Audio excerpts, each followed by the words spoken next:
paljon haluaisin synnyttää tämän lapsen itse.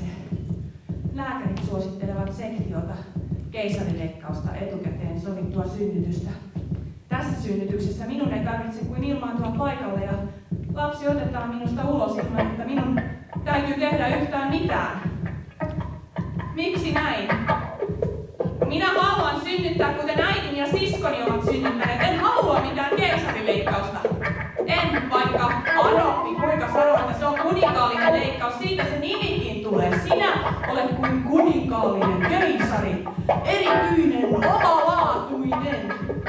Mutta kun en minä halua olla mitenkään erityinen kuninkaallinen, vaan ihan tavallinen äiti.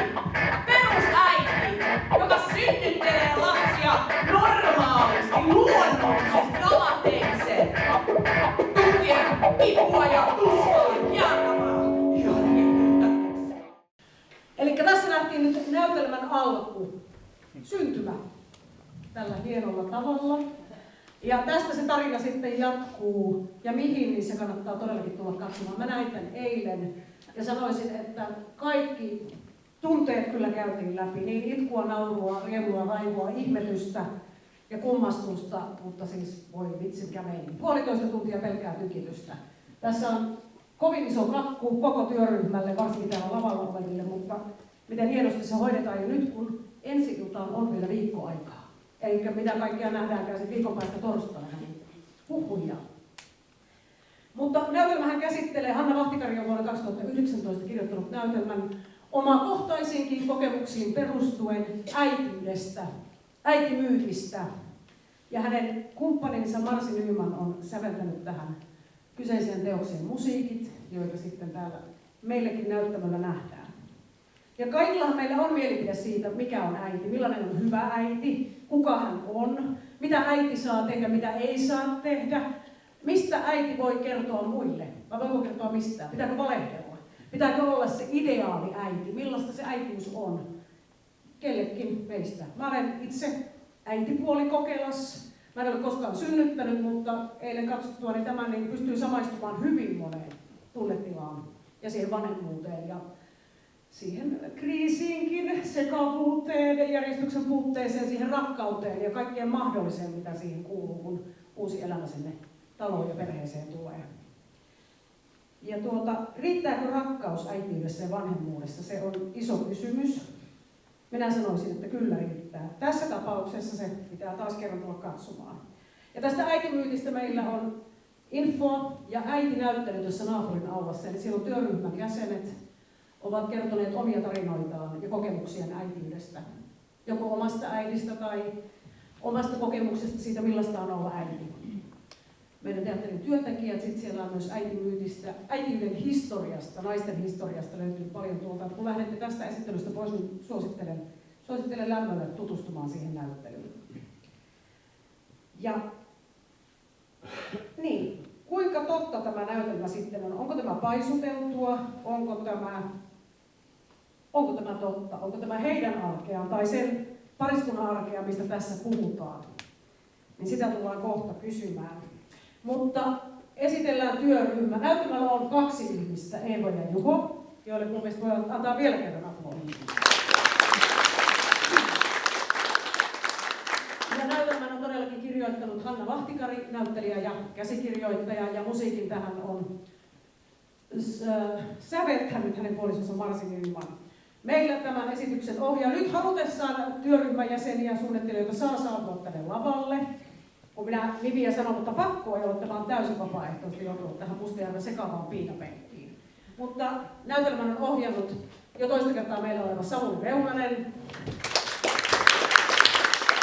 Lavastus ja valosuunnittelu Petteri Pietiäinen. Musiikin suunnittelu Jouni Bäckström. Pukusuunnittelija pukujen valmistus Kati Kamppinen. Naamioinnin suunnittelu Heidi Kolhonen. Tarpeiston suunnittelu ja valmistus Jaana Puustinen. Onko Jaana meillä täällä? Hän on töissä. Äänimestarina meille tuolla yläkerrassa toimii hienosti Petteri Nysa Nygren.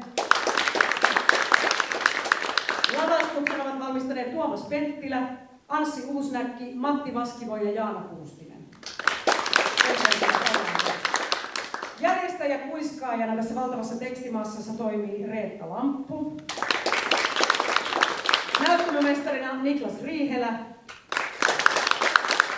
Ja kuten kuulitte, musiikkia tässä näytelmässä esityksessä on myös hyvin paljon ja sen on äänittänyt Tommi Leinonen ja toteuttanut Juho Markkanen ja Jouni Bäckström siellä tullaan. Jonilla on siinä mikki ja teillä on siellä. Ja nyt ihan tämmöinen peruskysymys mukavasti Suomi-Ruotsin maaottelun alla. Ja kun urheilullista suoritusta tässä äsken nähtiin, niin viikko ensiltä, mitä tuntuu? Tosi hyvältä. Levolliselta, luottavaiselta. Onko muilla mitään sanottavaa? Ihan samat sanat. Joo. Ja tässä nyt nähtiin ensimmäisenä tämä alkukohtaus ja syntymä. Ja siellä oli Eeva sulla päällä apina-asu. Ja nyt kiinnostaa varmaan muitakin kuin minua, että minkä takia nimenomaan apina? Kuka tahansa saa vastata tai kaikki yhdessä. Ja Hanna on kirjoittanut siihen näytelmään, että siinä alussa tulee apina, joka synnyttää. Aivan. Tässä totuttiin tekstiä sitten. Mutta joo, siis sehän on semmoinen niinku, sehän on semmoinen runojuttu, semmoinen niinku tavallaan poeettinen näyttämökuva. Ja niiden semmoisten niinku runojuttujen ja poeettisten näyttämökuvien kanssa, niin niitä ei haluaisi kauheasti lähteä selittämään, koska ne on useasti aika niinku monimerkityksellisiä ja niiden pohtiminen voi avata niinku jännittäviä näkymiä omaan alitajuntaan. Kyllä se mulle on aika selvä, että mitä se nisäkäs niinku siinä alussa niinku jotenkin ilmentää, mutta en mä koe, että olisi kauhean tarpeellista, että mä tässä nyt niinku tavallaan selittäisin sen oman tulkintani siitä. Mutta siinä niinku niitä on elementtejä, mitä siinä nyt on, niin kyllä sitä kun luki sitä näytelmää, että alussa on apina, joka synnyttää, niin kyllä mulla siitä tuli mieleen niinku Stanley Kubrickin klassikkoelokuva Avaruusseikkailu 2001 ja julistankin tässä nyt yleisökilpailun, että bongaan 10 elokuvaviittausta esityksestä. Veikkaan, että siellä on noin 60, että niin 10 löytäminen on varmaan aika helppoa. Jääköön sitten yllätykseksi, että mitä voittaja saa. Mutta siinä Kubrickin leffassahan kanssa lähdetään liikkeelle siitä, että maailma on apinoiden kansoittama ja siitä ponkastaankin sitten vuoteen 2001, kun ihmiskunta on jo valloittamassa tähtiä. Mutta joo, meinaan ruveta selittämään, mikä suhde mulla itselläni siihen apinaan kategoriaan on. Mä jätän sen kertomatta tässä kohtaa. Ja toinen elokuvaviittaus on suoraan näytelmän nimi Kuin Raivo äiti, joka viittaa klassikkoelokuvaan Kuin Raivo härkä, joka kertoo nyrkkeilijästä, Jake LaMottasta. Tässäkin nähtiin nämä nyrkkeilyhanskat, niin onko nyt teidän mielestä sitten vanhemmuus, äitiys, onko se kuin nyrkkeilymatsi? Vapaasti saa, se on vapaa, antakaa tulla sieltä vaan. No onhan se välillä. Välillä semmoinen vapaa paini ja sitten välillä vähän raskaampaa. Sitten välillä ei tarvitse painia ollenkaan tai nyrkkeillä. Toki hanskoja ei saa käyttää, sitten muita keinoja. No ja sitten Samulilta mä rupean kyselemään tässä nyt näin, että mikä sai sinut tarttumaan tähän esitykseen ja mitä täällä sulle antaa tämä kyseinen esitys? Sä olet iskämiehiä itsekin, tunnet ainakin yhden äsken, jos et enempääkin. Niin mitä tämä antaa sinulle ja miksi just tämä juttu? No mä koin voimakasta tarvetta selittää äiteille, mistä siinä on kysymys. Mulla on vähän samanlainen. Siis teatteri tiedusteli uteliaisuutta tarttua tähän tekstiin ja minä luin tekstin ja pidin sitä sekä riemastuttavana että sitten niin semmoisia yllättäviä äkkisyviä sisältävänä näytelmätekstinä ja ehdottomasti halusin tarttua siihen. Olin yllättynyt, kun mä tunnen Hanna Vahtikarin tuolta niin kuin Oulun kaupungin teatterista 20 vuoden takaa, kun hän vastavalmistuneena näyttelijänä näytteli mun ohjaamassa Kalevalassa Ainoa. Ja sitten oli iloinen yllätys, että hän on ryhtynyt itse kirjoittamaan. Hän siis alun perin kirjoitti tämän itselleen, tämän monologin. Ja että sen tekstin lukemisen ja sitten kun sain tietää, että teatterissa on Juhoa ja Eevaa kaavailtu tähän tehtävään ja tiesin, että he ovat myös pariskunta ja heillä on pieni lapsi kotona, niin ajattelin, että tämä on semmoinen liemi, johon on mukava niin päästä niin lusikkansa työltämään. Ja oikeassa olin, että jännittävää ja mukavaa on. Tämä on ollut hieno haaste saada tehdä tämä tänne Kotkaan. No päästiin tähän asiaan, eli Eeva ja Juho todellakin, kukaan ei varmasti tiennyt, he olette pariskunta myös ihan tuolla oikeassa elämässä niin sanotusti. Ja hauskaa on myös tämä, että Hanna Vahtikari ja Marsi Nyman ovat myös pariskunta. Niin miten teillä nyt sitten, kun on pieni lapsi ja sitten on vielä Juholla isompiakin lapsia, niin meneekö tämä ja kotielämä sekaisin? Tämä on nyt tämä klassinen kysymys, mutta että pitäähän sitä kysyä, niin vastatkaa tosi suoraan ja rehellisesti. Meneekö jossain vaiheessa todellisuus kotiin ja takaisin? No en mä tiedä meneekö välttämättä silleenkään. Ehkä tuntuu välillä jopa, että sieltä kotoa sitten, kun siellä on kaikenlaisia tilanteita ja perhe-elämään kuuluvia tunteita ja kaikkea muuta, niin ehkä tuntuu enemmän, että sieltä päin vuotaa tänne näyttämään, että ei tarvii niin kahden kaavullaan hakea sitä samaa. Sieltä voi aina kaipaa jotain väriä mukaan tähän, ehkä enemmän niin päin. Joo, ehkä just noin, että kotona on usein silleen, että hei, tää on pakko saada siihen näytelmään tai että se, niin se arki ruokkii ja on ruokkinut tosi paljon tätä tekemistä. Ja tietenkin välillä on vähän semmoinen hassu olo, että täällä painii tuommoisen kuvitteellisen lapsen kanssa ja sitten kotona painii semmoista ihan samaa tapahtumaa. Niin sitten on aina, että missä me ollaankaan, mutta kyllä se aika hyvin muistuu mieleen, että täällä ollaan tässä ja sitten kotona me ollaan siellä. Asiat on ja teemat ovat samoja. Voisin kommentoida vielä, että nythän on ensimmäistä kertaa, kun joku muu kuin Anna ja Marsi esittää tätä. Tämä on todella niin heille tehty ja heidän henkilökohtainen, niin mä arvostan tätä heittäytymistä, että meillä sattuu olemaan pariskunta, missä vielä mies soittaa kitaraa suhteellisen hyvin. Ja että heillä on tämä niinku omakohtainen. Se tuo tähän kyllä niinku ihan tosi hienoa mausteen, että tässä on tässäkin tapauksessa se tosielämä taustalla.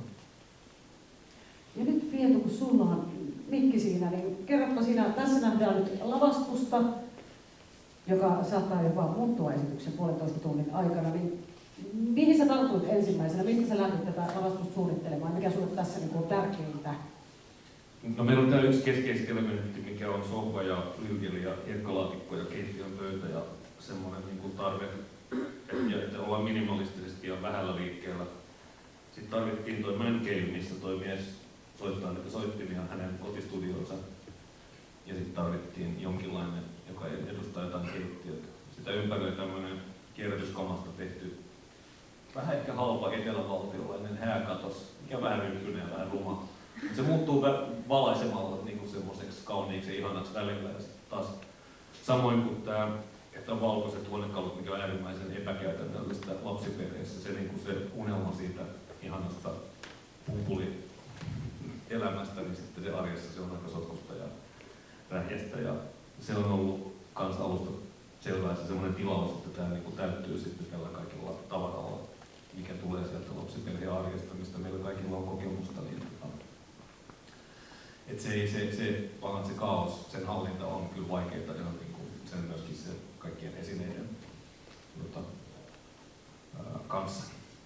Joo, ja valosuunnittelussa nimenomaan, mikä Pietu on myös tehnyt, niin näkyy sitten se, että vaikka täällä olisi minkälainen kaos, kun on tätä valkoista, niin projisoinnit, valot, niiden muutokset, se muuttaa sen maailman jotenkin tosi hienosti. Joo, se on helppo loikata sieltä mielikuvituksesta tai Espanjasta tai karaokesta tai milloin mistäkin niin takaisin sinne harmaaseen ja ryppyiseen arkeen. Joo, se on silleen aika vähin keinoin ja suht minimalistisesti niin valon ja videon avulla muutettavissa tämä valkoisuus.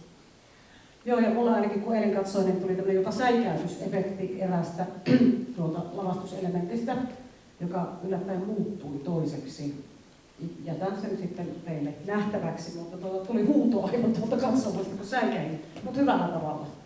Niin ja esityksessä käytetään teatterisavua ja vilkkuvia valoja, että herkkähermoiset joutuvat sulkemaan silmät tai sitten jopa. Ehkä meidän pitäisi järjestää savuton esitys, jos sellaisia on toivetta, niin voi esittää lippukassalle, jos on savu yliherkkä.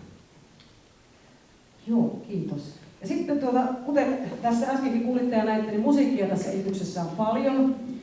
Ja musiikin on todellakin suunnitellut ja toteuttanut Jouni Bäckström ja Juho Markkanen. Mä oon nähnyt, Jouni, susta ainakin yhden tämmöisen somevideon, missä sä pelailet leegopalikoiden ja kumiankkojen kanssa. Niin voitko kertoa vähän tästä niin kuin musiikin syntyprosessista ja niin kuin Marsin Nyman on tämän säveltänyt, mutta kuinka paljon tässä on sun omaa vai onko kaikki Marsin ja miten tämä syntyi tämä äänimaailma? Niin, no just meinasinkin, että mä sen verran korjaan, että Marsi on tehnyt tähän muutaman laulun, tai alun perin toki tehnyt koko musiikin heidän teokseensa, mutta meidän teoksessa tässä on muutama laulu, josta esimerkiksi kuultiin Majesteettinen näkymä, siitä kuultiin pieni pätkä, se on Marsin Nymanin säveltämä, ja ehdottomasti me käytetään paljon myös niitä niin kuin teemoina täällä, niitä Marsin laulujen teemoja. Mutta kyllä mä nostasin Juhon esille tärkeimpänä, että kyllä Juho on niin se, joka suurimman osan tästä musiikkimateriaalista on luonut. Että sitten mun rooli on ollut auttaa Juhoa etsimään oikeita juttuja ja ehkä viilaamaan niitä juttuja. Sitten tässä on 2 kohtaa, missä mä koen, että on mun sävellys. Toinen on, tässä vähän viitattiin tuonne Espanjaan, niin siinä on semmoinen yksi espanjalaistyyppinen laulu, joka on mun sävellys. Ja sitten on tämä leegopalikka, kumiankka juttu, joka tässä näytelmässä on semmoinen kohtaus, missä on erilaisia variaatioita, missä nukutetaan lasta, niin kuin lapsiperheessä tiedetään. Joinain iltoina menee tosi kivasti ja joinain iltoina menee vähemmän kivasti. Ja yksi näistä variaatioista sitten sisältää tämmöisen mun omaa kivaa lukea, ken pystyy sen sieltä, mutta että mä keskustelen Mozartin kanssa tämmöisestä kansanlauluvariaatiosarjaa, jonka Mozart on tehnyt, niin mun oma variaatio, joka on sitten sävelletty leikkipianolle, kumiankoille, leegopalikoille ja soiville kirjoille, joita kaikki vanhemmat varmaan rakastaa. Sellaisia, mistä lähtee kivoja ääniä, kun niitä painetaan. Tässä on yksi sellainen hetki, missä olen säveltänyt kappaleen, joka perustuu näille soittimille, joita sitten Juho soittaa tässä niin paljon kuin pystyy samalla kun näyttelee. Ja Juho, sulle, miltä tuntuu niin tämmöinen rooli, että sä olet tässä isänä koko ajan näyttelemässä, mutta myös muusikkona soittamassa, laulamassa, tekemässä vaikka minkälaisia ääniefektejä, niin miltä tuntuu tämän tyyppinen rooli? No itse asiassa pakko sanoa, että joskus menneessä elämässäni olen paljon tehnyt musiikkia ja soittanut ja laulanut bändissä ja säveltänyt kappaleita ja olen itse kotona tämmöisessä man caveissa ja aikoinaan kaapelitehtaalla vuosikausia, kun levytin Warnerille, niin tein niin demoja ja musiikkia. Että tavallaan se ei ole, se on vähän se niin kuin mitä on itse aina ollut, niin nyt se vaan siirretään sitten niin näyttämällä. Et siinä mielessä siinä ei tarvitse niin feikata eikä teeskennellä mitään, kun ne kaikki asiat on niin olemassa. Ja nyt kerrankin saa niin tuoda ne niin röyhkeästi esille.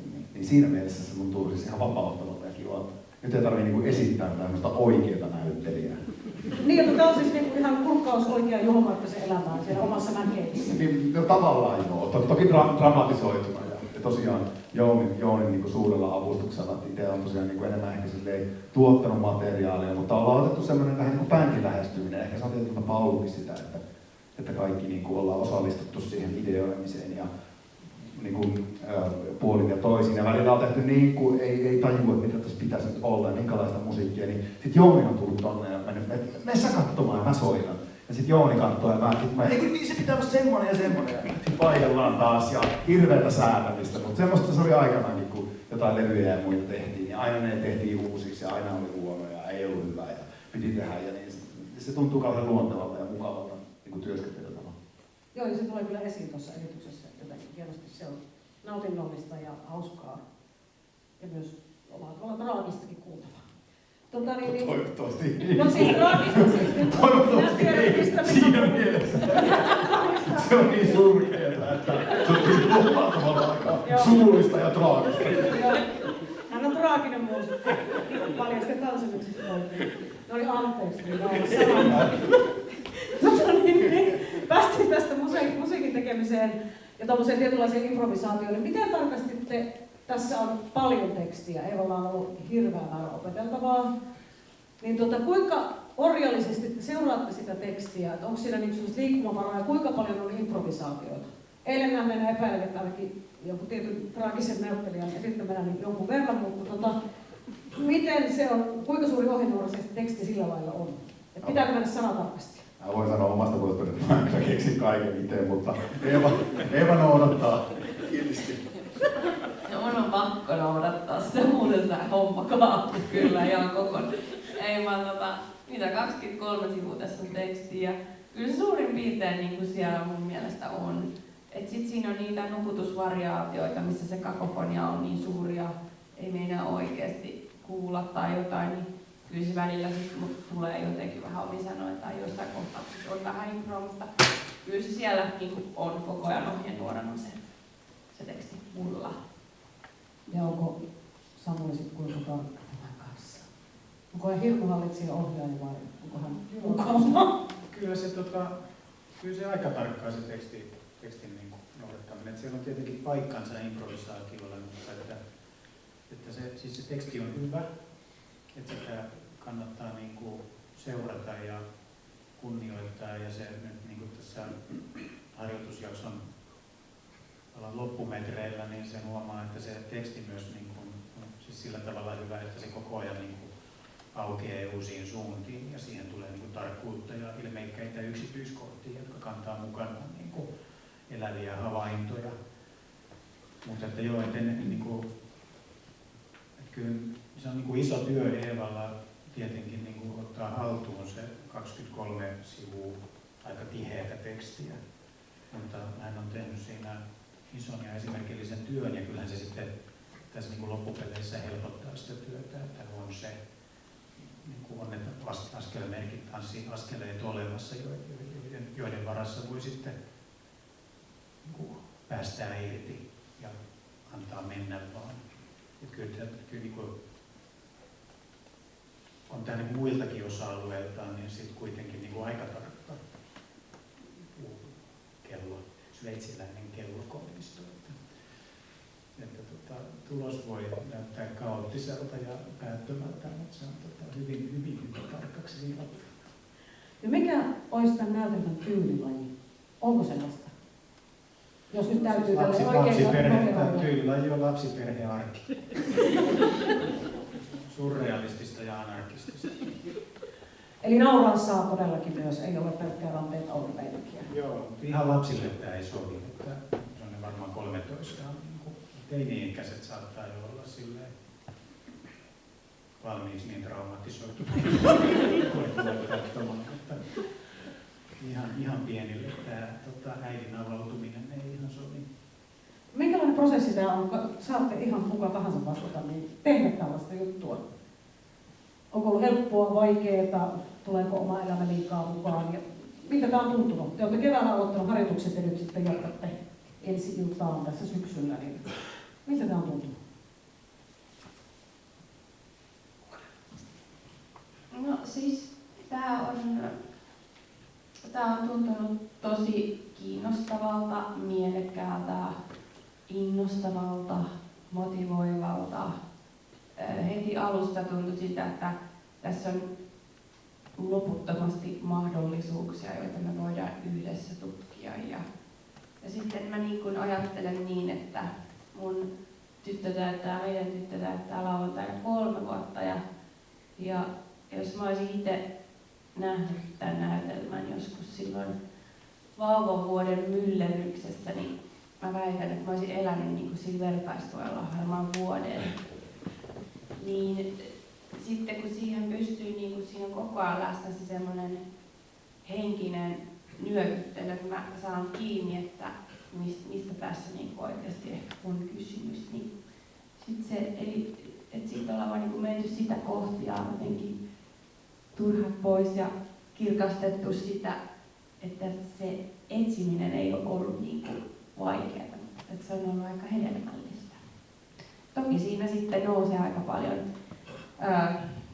ajatuksia. Se on mulla tosi lähellä vielä kaikki niin kuin omat kokemukset, että miten kaikki meni ja menikö sillä tavalla, kun olisi toivonut. Ja sitten sitä aina palaa siihen, että varmaan synnyttäminen ja lapsen saaminen on niin kuin ainoa asia elämässä, mitä ei voi suunnitella. Ja sitten vaan tapahtuu ja sitten yrittää vaan niin kuin tässä ja elämässä niin luovia. No, kelle tämä sopii teidän mielestä tämä esitys? Sopiiko tämä kaikille vai onko nyt kohderyhmä nimenomaan äidit vai mitä mieltä te olette? No siis mun mielestä tämä sopii kyllä niinku ihan kaikille, että vaikka ei olisi itse välttämättä vanhempi tai olisi jollain tavalla vanhempi tai jotain siltä väliltä, niin mun mielestä tässä on niinku samaistumispintaa jotenkin sieltä niinku omasta lapsuudestakin käsin tai omiin vanhempiin tai mihin tahansa sellaiseen.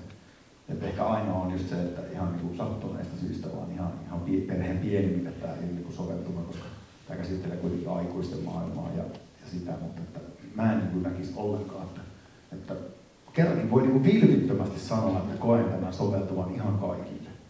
Aina ei ole voinut, mutta nyt voi. Mahtavaa. Yksi kysymys vielä, sitten päästetään yleisvaltiin. Pietu, Niin kyllä se ydinkohderyhmä on kuitenkin niin vertaistukimielessä ne äidit. Ja on ollut suunnittelua tai puhetta, että olisi jopa jotakin lapsiparkkiesityksiä tai semmoista, niin, joka mahdollistaisi sen, että vaikka joku yksinhuoltajakin sieltä arjen keskeltä pääsisi katsomaan. Mun piti vastata vain lyhyesti tuohon, kun meillä on tämä niin sanottu yliheitto, että tehdään keväällä aloitetaan, sitten on kesäaikaa hautua ja sitten tehdään syksyllä kasaan. Se on hirveän hyvä tämmöiselle pienelle työryhmälle. Aloitetaan workshopilla, missä ideoidaan ja kokeillaan keväällä niin jätetään muhimaan. Ja sitten pannaan homma pakettiin tässä 5 viikon aikana syksyllä. Se on niin kuin erittäin hedelmällinen aikataulu. Vielä kuitenkin muistaa kesän jälkeen jotain, koska jos on pidempi tauko, niin sitä alkaa jo unohtaa. Se on ollut tässä yksi hedelmällinen tekijä kanssa. Joo, allekirjoitan tuon. Ja kyllä mä toivoisin, että kaikki äidit tulisi ja isät ja vanhemmaksi itsensä kokevat ja kasvattajat ja saisi hetken olla siellä ja olla sille niillä. Myös isovanhemmat. Ja isovanhemmat. Nekin saavat käsittelynsä. Nimenomaan. Armollisen käsittelyn. Armollisen käsittelyn. Mäkin sanon tässä, että tämä isä ei ole joka näytelmä sellainen, missä kun mä oon ollut käytännössä jokaisessa harjoituksessa läsnä, ja nyt kun mennään läpi ja mä itken ja nauran ja elän tavallaan sitä omaa vanhemmuutta niin täällä joka ilta, niin ei ole ihan tavanomaista, että tavallaan niin mä menen niin syvälle jotenkin omiin tunteisiin, kun mun rooli olisi kuunnella, mitä Juho soittaa, eikä keskittyä siihen, että ai mä tunnistan ton. Kyllä mä väitän, että haluan just sanoa sitä, että vaikka on äiti näytelmän nimessä, niin se ei raja pois ketään. Mahtavaa. Vielä tämmöinen kysymys, että tässä nyt nähdään nyt jo paljon tavaraa täällä näyttämällä. Tavaran määrä lisääntyy eksponentiaalisesti tässä näytelmän edetessä. Ja mä ihailin eilen siis sitä, täällä saattaa olla hyvinkin paljon kaikenlaista ihmeellistä. Näytelmällä on myös pukuvaihtoja, peruukivaihtoja ja kaikkea muuta. Niin miten te harjoitusvaiheessa niin kykenitte siihen, että tämä näytelmä on periaatteessa täynnä tavaraa? Miten muistaa, miten kykenee siihen, että siis pysyy niin kuin pääkasassa ja muistaa hakea oikean? Tuleeko se tekstin kautta vai minkä kautta? Ja miten tämä tarpeisto on siis suunniteltu? Onko kaikki tekstissä, mitä tässä näkyy näyttämällä?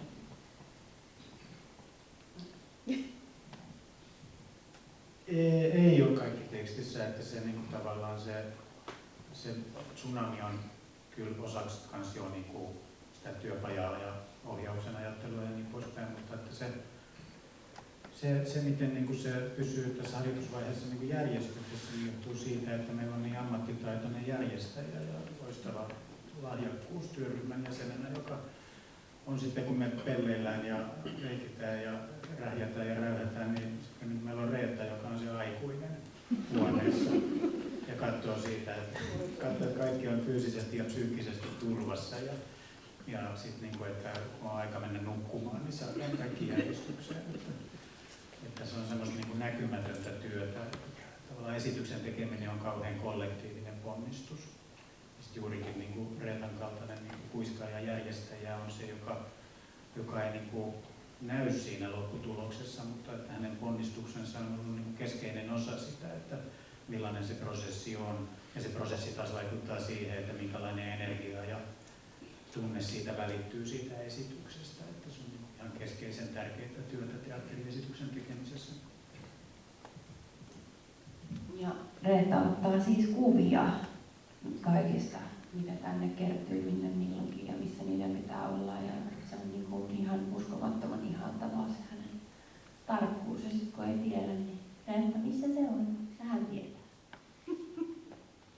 Ja Reetta sanoo myös. Annetaan Reetta lähteä. Ja eihän meillä saata edes tulla näyttelijät näyttämölle, jos ei menetty kuulutusta kello on tasan 10. Että hyvää huomenta, kello on 10. Ei vain Juho tulisitteko pienelle näyttämölle. Näin me ollaan ehdollistuttu. Ja onhan sitten Jaana kanssa, joka näitä tekee sitten näitä, niin saanut aina aika nopeasti jotain pyytöä. Nyt tarvitsisi tuttipulloa ja tuttipullo pitäisi oikeasti olla vähän painavampi, jos siellä olisi maitoa oikeasti sisällä. Ja sitten näitä paininukkeja on 2 eri kokosta, joiden kanssa painitaan. Joo. Ja tämä on just tämmöisiä vain teatterissa juttuja. Kuulin, että Reetta on soittanut Jaana Puustiselle tarkoitusvalmistajalle, että meidän kihomato on hävinnyt, voitko tehdä uuden? Ja näitä ei ihan jokaisella työpaikalla ehkä soitella just tällaisia, tai sitten ruvetaan huolestumaan toisessa päässä. Ainakaan ei haluta, että kukaan tekee uuden. Mutta mennäänpä sillä lailla, että onko yleisössä kysymyksiä teillä, niin kättä saa nostaa ylös ja kysyä työryhmältä ihan miten vaan. Miten? Sieltä on. Nähdäänkö tässä näytelmässä myös elämää teinien kanssa? Sinne asti ei päästä. Tämä keskittyy niin pikkulapsiarkeen. Selvä. Onko vielä kysymyksiä? Hiljaista on. Hiljaista on. Onko teillä jotain? Onko isällä mitään paljon niin kuin puheroolia? Kun tuossa on esillä jotenkin, että monologi, äidin monologi, mutta onko sulla puheroolia? No siis kyllä on puherooli, mutta lähtökohtaisestihan niin kuin äidin kauttahan tämä näytelmä niin kuin syntyy, että suurin osuus on se äidin, mutta tavallaan on isälläkin kyllä on pienet hetkensä, missä hän ihan uusia enimmäkseen soittaa. Ja on läsnä koko ajan. Ja eiköhän niin kuin, meillä on ollut se ilo, että meillä on näyttelijä, muusikko, että alkuperäisessä teoksessa todennäköisesti Marsi on puhunut paljon vähemmän kuin Juho, koska se ei ole hänen ammattiinsa, mutta että sitten kun on ollut näyttämällä näyttelijä, niin se on myös näkyy siinä, että on pystytty tekemään myös muutakin kuin että soittamalla kommentoi. Ja sitten välillä kun se aloittaa puhumisen, niin se ei ole loppua.